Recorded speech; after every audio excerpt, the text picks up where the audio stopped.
손자만 없으면 내가 후계자야 알겠어? 새벽 철거 현장 지하.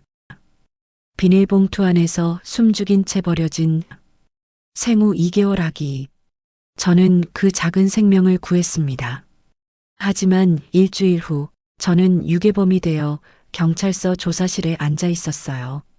후계 다툼의 희생양이 된 아기, 그리고 그 아이를 지키려다 범죄자 취급을 받은 저. CCTV가 밝혀낸 충격적인 진실 앞에서 과연 누가 진짜 괴물이었을까요? 새벽 5시 30분. 빗소리가 철거 예정인 낡은 상가 건물을 때렸습니다. 저는 헬멧을 고쳤으며 건물 입구를 바라봤어요. 인천 구도심 한복판에 자리한 이 낡은 4층 건물은 다음 주면 완전히 사라질 예정이었죠. 제 이름은 강태윤. 올해 32, 철거 현장을 전전하는 일용직 노동자입니다. 5년 전만 해도 달랐어요. 명문대 건축학과를 수석으로 졸업했고 유명 설계 회사에서 일했습니다. 미래가 밝았죠. 약혼녀 혜린과 결혼 날짜도 잡아놨었어요. 그런데 5년 전 그날 제가 설계에 참여한 건물이 무너졌습니다. 혜린은 그 건물 안에 있었어요. 태윤아, 이거 봐. 내가 설계한 카페 정말 예쁘다. 그게 혜린이 제게 한 마지막 말이었습니다. 빗방울이 헬멧을 두드렸어요. 저는 고개를 저으며 기억을 떨쳐냈습니다. 과거는 과거일 뿐이에요. 지금은 부수는 일이나 하는 사람이죠. 강씨, 지하 주차장 체크 좀 해봐요. 폭우 때문에 물 차오른다는데. 현장 소장님의 목소리에 정신을 차렸습니다. 네, 알겠습니다. 저는 손전등을 들고 어둠 속으로 내려갔어요.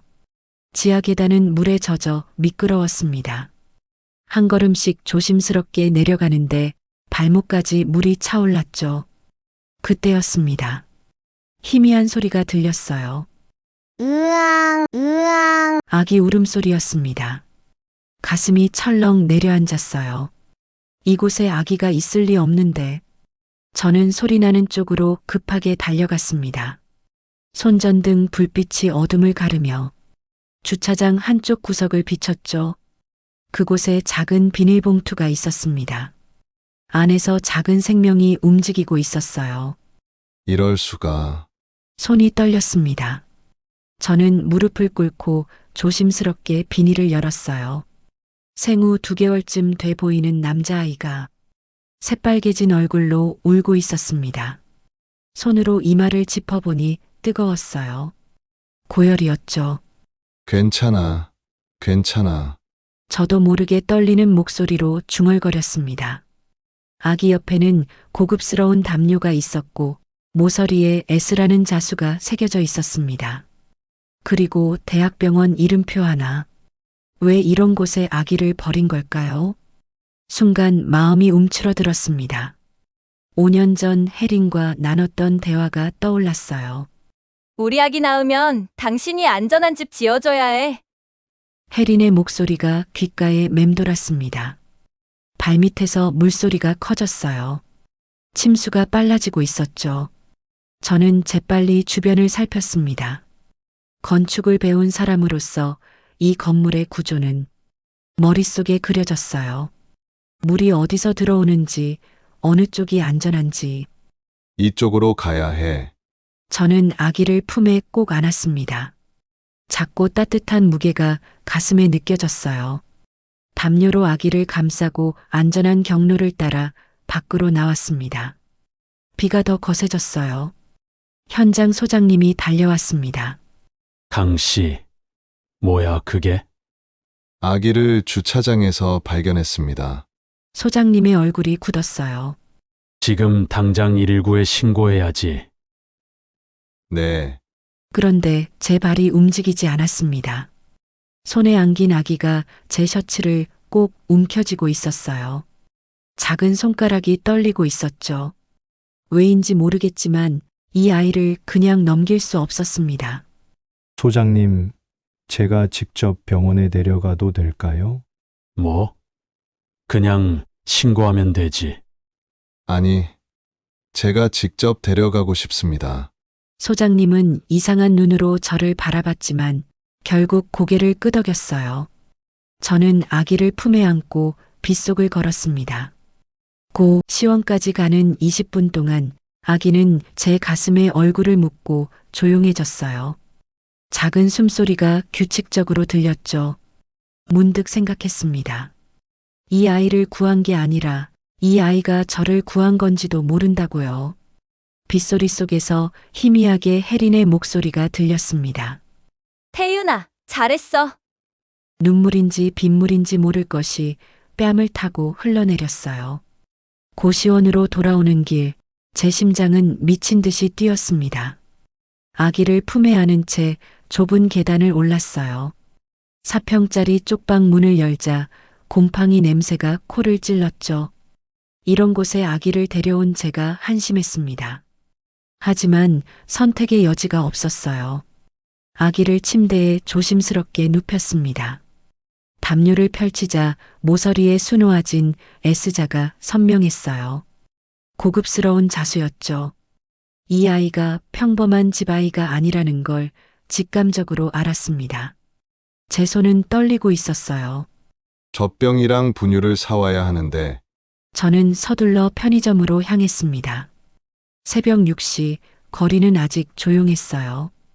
24시간 편의점에 들어서자 20대 초반으로 보이는 여자 점원이 저를 물끄러미 쳐다봤습니다. 분유하고 기저귀 주세요. 아, 젖병도요.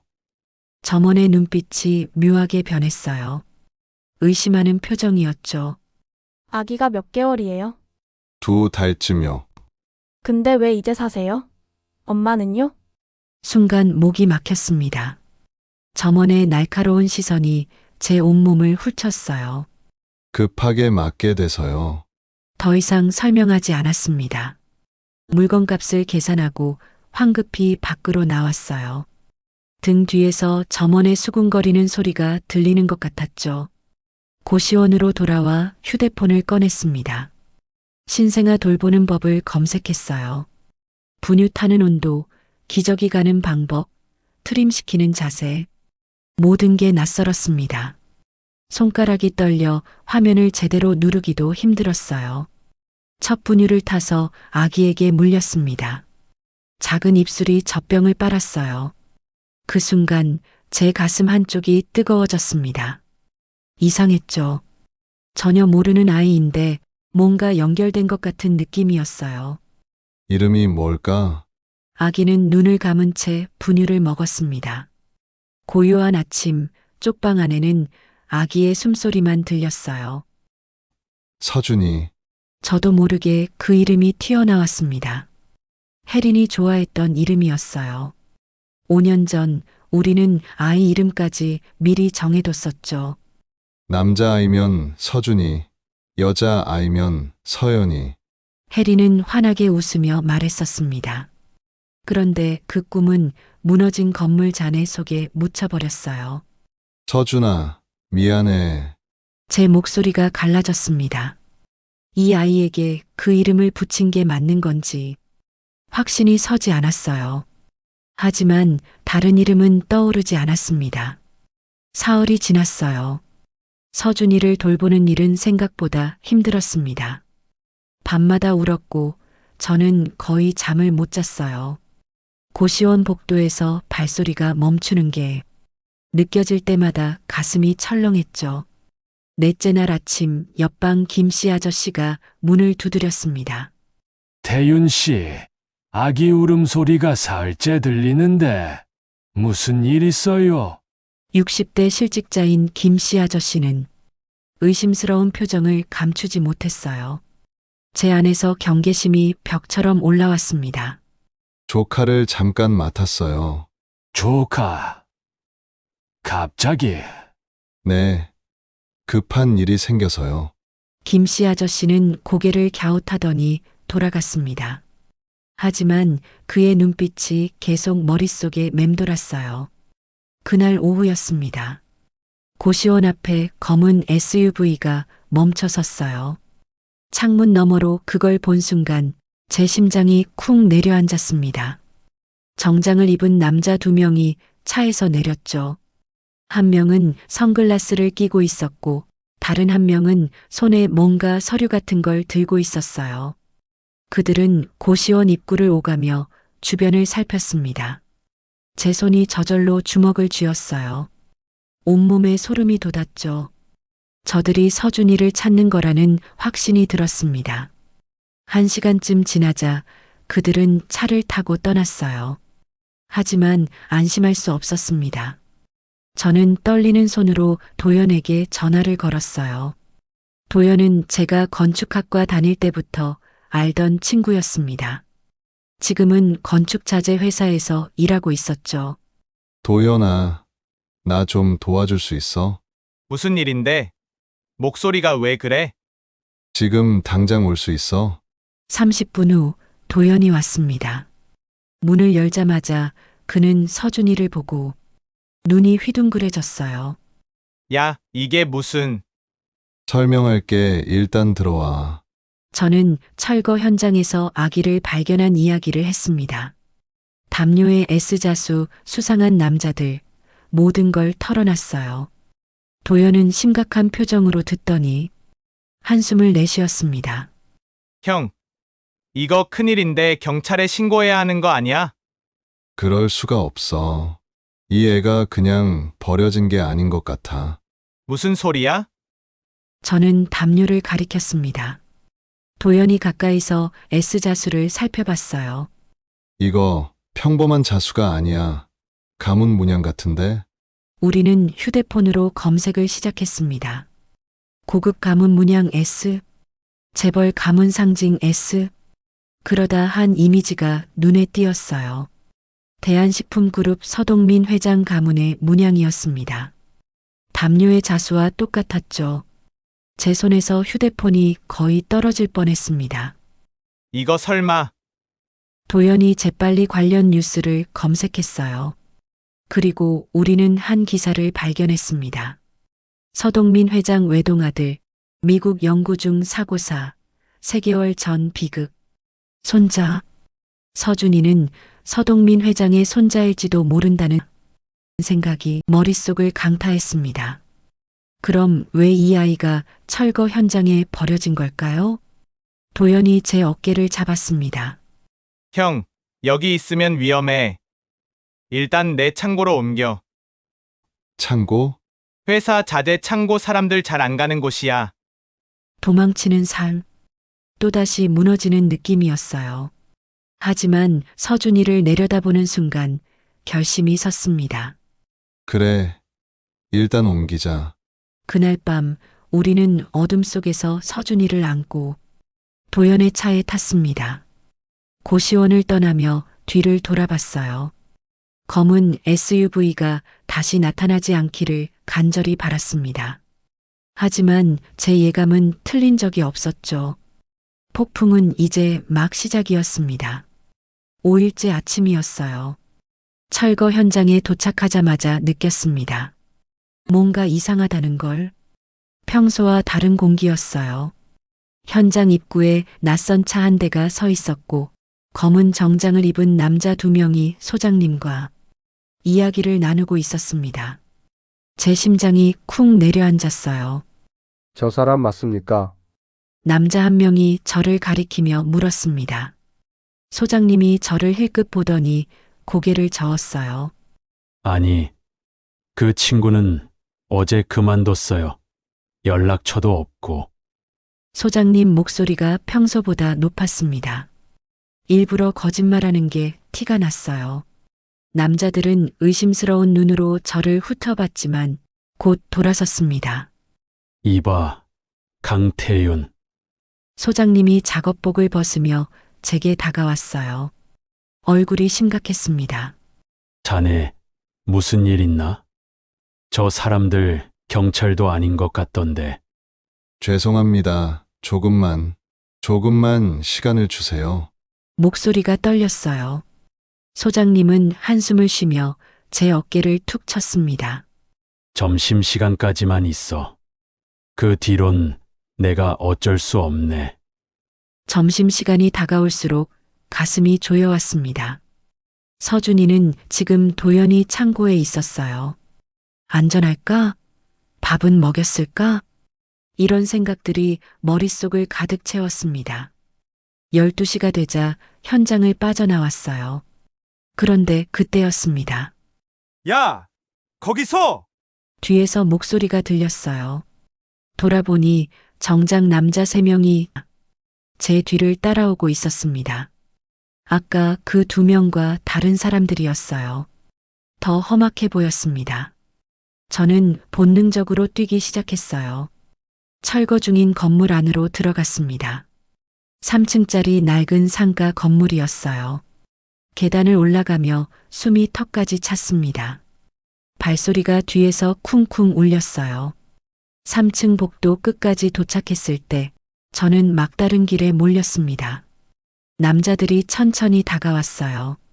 한 명은 야구 방망이를 들고 있었습니다. 형님! 이 새끼 맞네요! 사진이랑 똑같아! 젊은 남자가 휴대폰을 보며 말했어요. 제 사진이 거기 있었습니다. 편의점 CCTV에서 찍힌 모습이었죠. 아기 어딨어? 리더로 보이는 남자가 낮게 물었습니다. 목소리가 차갑게 가라앉아 있었어요. 무슨 말씀이신지. 시간 없어. 5천만 원 줄게. 아기만 내놔. 안 돼요. 뭐? 남자의 눈이 가늘어졌어요. 야구 방망이를 든 남자가 한 걸음 다가왔습니다. 형님! 그냥 패서 물어내줘! 방망이가 제 다리 옆 벽을 쾅 내리쳤어요. 시멘트 가루가 우수수 떨어졌습니다. 손이 부들부들 떨렸지만 저는 뒤로 물러서지 않았어요. 여기 보세요. 제가 천장을 가리켰습니다. 남자들이 고개를 들었어요. 저 기둥에 균열이 있어요. 보이시죠? 세로로 길게 금이 갔습니다. 그래서! 이 건물은 이미 철거 판정받았어요. 하중 한계를 넘으면 무너집니다. 여기서 난동 부리시면 저는 짧게 숨을 들이쉬었어요. 우리 모두 죽어요. 순간 정적이 흘렀습니다. 남자들의 표정이 미묘하게 바뀌었어요. 방망이를 든 남자가 천장을 다시 올려다봤습니다. 거짓말 아냐! 제 전공이 건축이에요. 이 건물 구조는 제가 더 잘합니다. 리더가 혀를 찼습니다. A씨, 일단 나가자. 밖에서 해결하면 돼. 남자들이 먼저 계단으로 향했어요. 저는 잠시 기다렸다가 반대편 비상계단 쪽으로 움직였습니다. 2층으로 내려가는 순간 위에서 커다란 소리가 들렸어요. 우르릉. 천장 일부가 무너지는 소리였습니다. 먼지가 계단으로 쏟아져 내려왔어요. 남자들의 비명이 들렸습니다. 저는 1층으로 뛰어내려갔어요. 심장이 터질 듯 뛰었습니다. 건물 밖으로 나오자마자 뒤에서 둔탁한 소리가 났어요. 건물 일부가 실제로 무너지고 있었습니다. 이악! 남자들이 먼지를 뒤집어 쓴 채 건물에서 기어 나왔어요. 다친 데는 없어 보였지만 모두 놀란 얼굴이었습니다. 저는 그 틈에 골목길로 사라졌어요. 한참을 뛰고 또 뛰었습니다. 숨이 목까지 차올랐어요. 다리가 후들거렸습니다. 도연의 창고에 도착했을 때 저는 그대로 바닥에 주저앉았어요. 형, 무슨 일이야? 도연이 놀라서 달려왔습니다. 제 모습이 얼마나 엉망이었을까요? 쫓겨왔어. 겨우 그 말만 했어요. 도연이 물을 가져다 줬습니다. 한 모금 마시고 나서야 숨이 좀 돌아왔어요.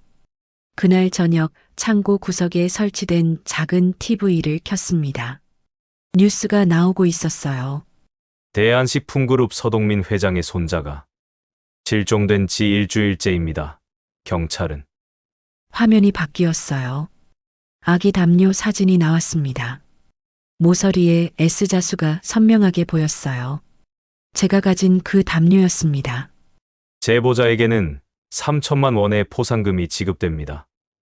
아나운서의 목소리가 또렷하게 들렸어요. 도연이 저를 봤습니다. 저도 도연을 봤어요. 우리는 말없이 서준이가 자고 있는 작은 방을 바라봤습니다. 모든 게 점점 더 커지고 있었어요. 어디로 가야 할까요? 무엇을 해야 할까요? 제 손이 또다시 떨리기 시작했습니다. 7일째 아침이었습니다. 서준이를 품에 안고 여의도로 향하는 지하철 안에서 제 손은 멈추지 않고 떨렸습니다. 창밖으로 한강이 보였어요. 물은 여전히 탁했습니다. 장마가 길었으니까요. 이게 맞는 걸까? 수없이 되묻던 질문이었습니다. 하지만 더 이상 피할 수 없었어요. 어제 도연이가 보여준 뉴스를 보는 순간 대한식품그룹 본사 건물은 압도적이었습니다. 유리와 철골로 쌓아 올린 30층 건물. 로비로 들어서자마자 경비원 2명이 다가왔어요. 어디 볼 일 있으세요? 경비원의 목소리는 차가웠습니다. 제 작업복 차림과 품 안의 아기를 번갈아 보는 눈빛이 날카로웠죠. 저 회장님을 뵙고 싶은데요. 예약 있으세요? 없습니다. 하지만 이 아기가 회장님 손자입니다. 순간 로비가 조용해졌습니다. 경비원의 얼굴이 굳었어요. 다른 경비원이 무전기를 꺼내 들었습니다. 곧 정장 입은 남자 서너 명이 엘리베이터에서 내려왔습니다. 이쪽으로 오시죠. 그들은 저를 로비 옆 작은 방으로 안내했습니다. 의자도 책상도 없는 텅 빈 공간이었어요. 감시용 별실 같았습니다. 10분쯤 지났을까요? 문이 열리며 40대 중반쯤 되어 보이는 남자가 들어왔습니다. 정장 핏이 완벽했고 얼굴엔 미소가 없었어요. 저는 서진우 상무입니다. 그가 서준이를 보는 눈빛이 이상했습니다. 반가움이 아니었어요. 당황과 분노가 섞인 표정이었죠. 당신이 어떻게 이 아이를? 철거 현장 지하 주차장에서 발견했습니다. 일주일 전이요. 진우는 한 발짝 뒤로 물러났습니다. 그의 턱이 떨렸어요. 이놈이 유괴범이야. 순간 마음이 움츠러들었습니다. 유괴가 아닙니다. 이 아이는 버려져 있었어요. 비닐봉투에 쌓여서. 거짓말. 당장 경찰 불러. 진우가 소리치자 보안 요원들이 우르르 들어왔습니다. 제 팔이 뒤로 꺾였어요. 서준이가 놀라 울기 시작했습니다. 잠깐만요.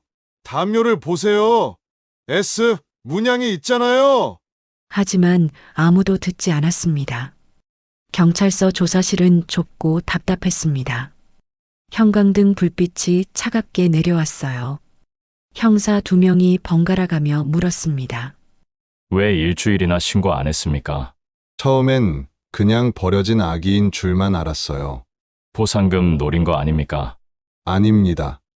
그럼 왜 회사까지 찾아갔어요? 돈 받으려고 한 거 아니고? 말이 목구멍에서 막혔습니다. 뭐라 설명해야 할까요? 제가 왜 일주일이나 신고하지 않았는지, 왜 서준이를 제 품에 안고 있었는지, 사실 저도 정확히 몰랐으니까요. 그때 조사실 문이 열렸습니다.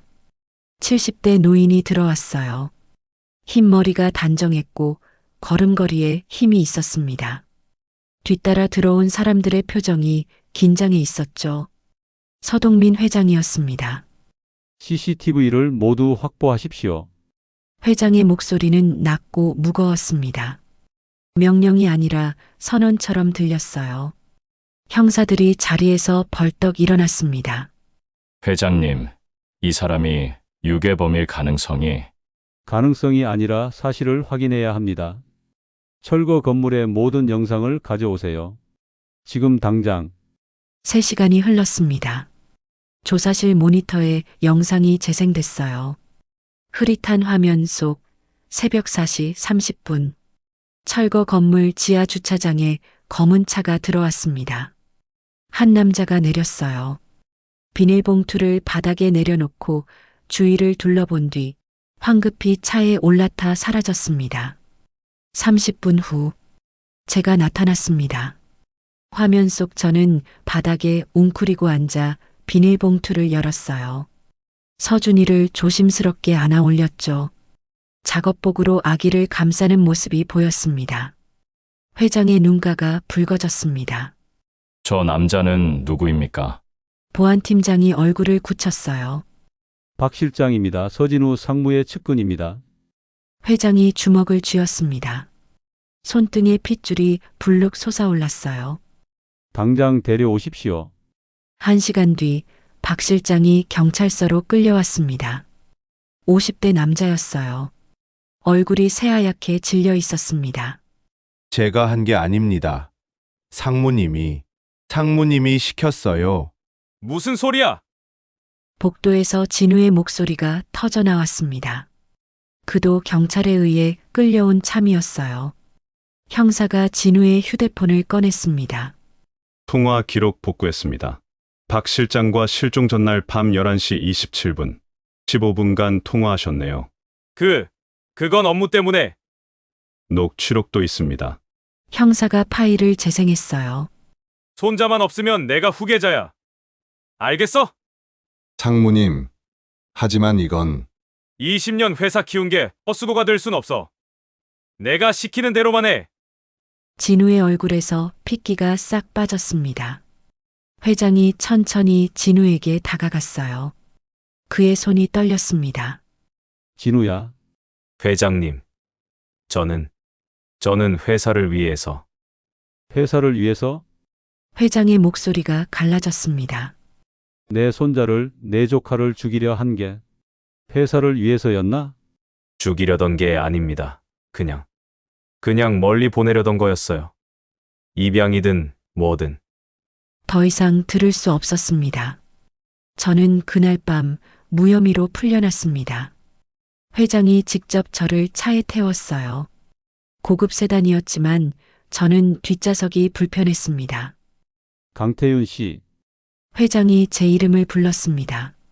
제 손자를 살려주셔서 정말 고맙습니다. 저는 그냥 말이 나오지 않았어요. 목이 메었습니다. 당신 과거를 알아봤습니다. 순간 가슴이 철렁했습니다. 건축학과 수석 졸업에 유망한 설계사였다고요? 5년 전 붕괴 사고로 약혼자를 잃었다는 것도. 혜린이의 얼굴이 떠올랐습니다. 제 눈가가 뜨거워졌어요. 죄송합니다. 제가 만약 제 설계가 완벽했다면 아닙니다. 회장이 고개를 저었습니다. 당신은 생명을 구하는 사람입니다. 서준이가 그 증거예요. 차창 밖으로 밤거리가 흘러갔습니다. 제게 기회를 하나 주시겠습니까? 당신 같은 사람이 필요합니다. 회장의 목소리는 간절했습니다. 저는 고개를 들어 그를 바라봤어요. 그의 눈엔 눈물이 고여 있었습니다. 서준이가 제 품 안에서 작은 손을 뻗었습니다. 그 손이 제 가슴을 툭 건드렸어요. 그 순간 무언가가 다시 이어지는 느낌이었습니다. 경찰서 조사실 형광등이 눈에 따가웠어요. 진우는 수갑을 찬 채 고개를 푹 숙이고 있었습니다. 한때 대한식품그룹의 차기 후계자로 불렸던 그의 모습은 온데간데 없었죠. 석방입니다. 형사님이 말했을 때 저는 믿기지 않았습니다. 일주일 내내 도망 다니고 조폭들한테 쫓기고 유괴범으로 몰렸던 제가 이렇게 풀려나다니요. 손목의 감각이 이상했어요. 뭔가 계속 무거운 게 매달려 있을 것만 같았습니다. 태윤 씨, 뒤에서 동민 회장님 목소리가 들렸어요. 돌아보니 회장님은 서준이를 꼭 안고 계셨습니다. 그 눈에 눈물이 그렁그렁했어요. 정말 감사합니다. 회장님 목소리가 떨렸습니다. 아닙니다. 저는 그냥 말이 막혔어요. 뭐라고 해야 할지 몰랐습니다. 회장님은 제 어깨를 꽉 잡았어요. 그 손에 힘이 잔뜩 들어가 있었습니다. 당신이 내 유일한 혈육을 구해줬어요. 이 은혜를 어떻게 갚아야 할지. 저는 당연한 일을 했을 뿐입니다. 그날 오후 저는 여의도 대한식품그룹 본관 회장실에 있었습니다.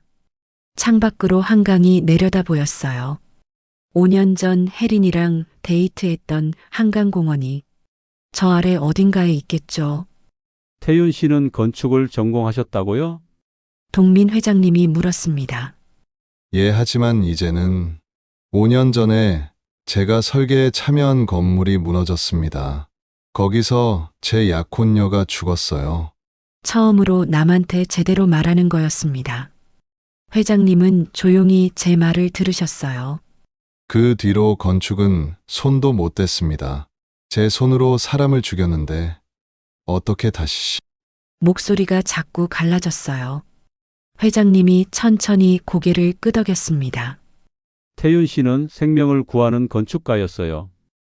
네, 철거 건물의 위험한 구조를 파악해서 서준이를 구했지 않습니까? 조폭들한테 쫓길 때도 건물 구조로 살아남았고요. 회장님 말에 가슴이 뭉클했습니다. 제안이 있습니다. 회장님이 서류를 내밀었어요. 대한건설 안전관리팀에서 일해주세요. 건축 안전 전문가 과정 학비는 회사에서 전액 지원합니다. 그리고 회장님이 잠시 말을 멈췄습니다. 서준이의 법적 후견인 중 한 명이 되어 주시겠습니까? 순간 숨이 멎는 것 같았어요. 저는 자격이 없습니다. 제 목소리가 떨렸습니다. 제 설계로 사람이 죽었는데 어떻게 제가... 그래서 당신이 필요해요. 회장님 목소리가 단호했습니다. 아픔을 아는 사람이 진짜 안전을 지킵니다. 서준이한테도 우리 회사 건물에서 일하는 수많은 사람들한테도 당신 같은 사람이 필요해요. 며칠 뒤 저는 법정에 있었습니다. 진우는 징역 12년을 선고받았어요. 박 실장은 6년이었죠. 나는 회사를 살렸는데 공무는 다 어디로 간 거야? 진우의 마지막 말이었습니다. 복잡한 기분이었어요. 진우가 회사를 위해 20년간 헌신한 건 사실이었으니까요. 하지만 방법이 잘못됐죠. 완전히 잘못됐습니다. 그날 저녁 저는 혜린이 묘소를 찾아갔어요. 혜린아, 목소리가 바람에 흩어졌습니다. 나 다시 건축 일 할 거야. 이번엔 안전하게 아무도 다치지 않게. 품에 안긴 서준이가 잠꼬대를 했어요. 이 아이가 날 다시 살렸어. 내가 보내준 천사인가 봐. 혜린의 사진이 저를 조용히 바라보고 있었습니다. 그 미소는 예전처럼 따뜻했어요. 마치 괜찮다고 다시 시작하라고 말하는 것 같았습니다. 제 뺨으로 뜨거운 게 흘러내렸습니다. 눈물인지 빗물인지 구분이 안 됐어요. 그냥 한참을 그렇게 서 있었습니다. 서준이가 작은 손으로 제 얼굴을 만졌어요. 그 순간 제 안에서 무언가가 천천히 움직이기 시작했습니다. 무너졌던 뭔가가 조금씩 다시 쌓이는 느낌이었어요. 3년이 흘렀습니다. 대한건설 안전관리팀 차장. 명함에 박힌 이 직함을 볼 때마다 가슴이 먹먹해졌어요. 저는 이제 전국 건설 현장을 돌아다니며 안전 점검을 했습니다. 균열을 찾고 위험을 경고하고 사람들을 지키는 일이었죠. 혜린이가 원했던 제 모습이었습니다. 윤아빠, 토요일 오후 회장님 댁 거실에 서준이의 목소리가 울려 퍼졌어요. 4살이 된 준이는 이제 제 다리를 와락 껴안으며 웃었습니다. 그 따뜻한 무게가 제 가슴으로 스며들었어요. 준아, 오늘 뭐 하고 놀까? 그림 그릴래요. 윤아빠랑 우리 집 그릴 거예요. 우리 집. 그 단어를 들을 때마다 목이 메었습니다. 저는 준이에게 아빠가 아니었어요. 저 생명을 구한 사람일 뿐이었죠. 하지만 준이는 제게 윤아빠라고 불렀고 저는 그 호칭이 주는 책임감을 온몸으로 받아들였습니다. 회장님의 건강이 나빠진 건 그의 가을이었어요. 태윤 씨, 병실에 누운 회장님의 목소리는 가늘게 떨렸습니다. 한때 그렇게 강했던 분의 손은 이제 비닐봉투처럼 얇아 보였어요. 서준이를 부탁합니다. 회장님, 그런 말씀 하지 마세요. 아니에요, 들어야 합니다. 회장님의 눈빛이 저를 붙들었어요. 당신이 진짜 아버지예요. 피보다 진한 게 있다는 걸 내가 이제야 압니다. 제 눈가가 뜨거워졌습니다. 저는 고개를 끄덕였어요. 말이 나오지 않았죠. 그날 밤 저는 결심했습니다. 독립건축사무소를 차리기로요. 이름은 안전건축사무소. 슬로건은 무너지지 않는 집, 사람을 지키는 건축이었습니다. 혜린이를 기억하며 첫 프로젝트 이름을 정했어요. 혜린하우스? 취약계층을 위한 소형 주택 설계였습니다. 작지만 안전하고 따뜻하고 무너지지 않는 집이었죠. 어느 봄날 공사가 중단된 건물에서 연락이 왔어요. 차장님, 노숙인 한 분이 안에 계신데요. 건물이 위험해서. 저는 현장으로 달려갔습니다. 건물 2층, 금이 간 기둥 옆에 60대로 보이는 남자가 웅크리고 있었어요. 아저씨, 위험해요. 나오셔야 합니다. 여기가 내 집인데 뭐가 위험해? 남자의 목소리는 술에 절어 있었습니다. 하지만 그의 눈빛에서 저는 오래된 상처를 읽었어요. 잃어버린 것들에 대한 슬픔이었죠. 저는 천천히 다가갔습니다. 저도 집을 잃어봤어요. 제 목소리가 떨렸습니다. 소중한 사람도 잃었고요. 그래서 압니다. 여기가 아저씨한텐 마지막 안식처처럼 느껴지시죠? 남자의 어깨가 흔들렸어요. 하지만 여긴 곧 무너집니다. 아저씨가 다치시면 안 돼요. 저는 손을 내밀었습니다. 남자는 한참을 망설이다가 제 손을 잡았어요. 그의 손은 거칠고 차가웠지만 저는 꽉 붙잡았습니다. 안전하게 나왔을 때 남자가 말했어요. 고맙습니다. 그 한마디에 제 가슴이 뭉클했습니다. 사람을 구한다는 것. 그게 제가 해야 할 일이었어요. 다음 주 일요일 준이가 제 사무실에 왔습니다. 윤아빠, 여기 누구예요? 준이가 가리킨 건 벽에 걸린 혜린이의 사진이었어요. 환하게 웃고 있는 그녀의 모습이었죠. 윤 아빠의 천사야. 천사요? 예뻐요. 저는 준이를 안아 올렸습니다. 응. 그리고 너도 아빠의 천사야. 준이가 제 볼에 뽀뽀했어요. 그 순간 제 안에 남아있던 마지막 어둠이 사라지는 느낌이었습니다. 준이는 그날 그림을 그렸어요. 크레파스로 삐뚤빼뚤 그린 그림이었죠. 한 남자와 한 아이가 집 앞에 서 있었습니다. 그림 아래 준이가 쓴 글자가 있었어요. 우리 집. 저는 그 그림을 책상 앞에 붙여놓았습니다. 매일 아침 그걸 보며 출근했어요. 제게 주어진 두 번째 기회였으니까요. 그날 밤 저는 편지를 썼습니다. 준이가 나중에, 아주 나중에 읽을 편지였어요.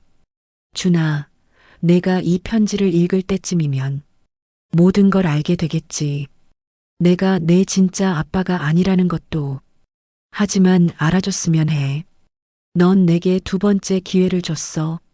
무너진 내 인생을 다시 세워줬어.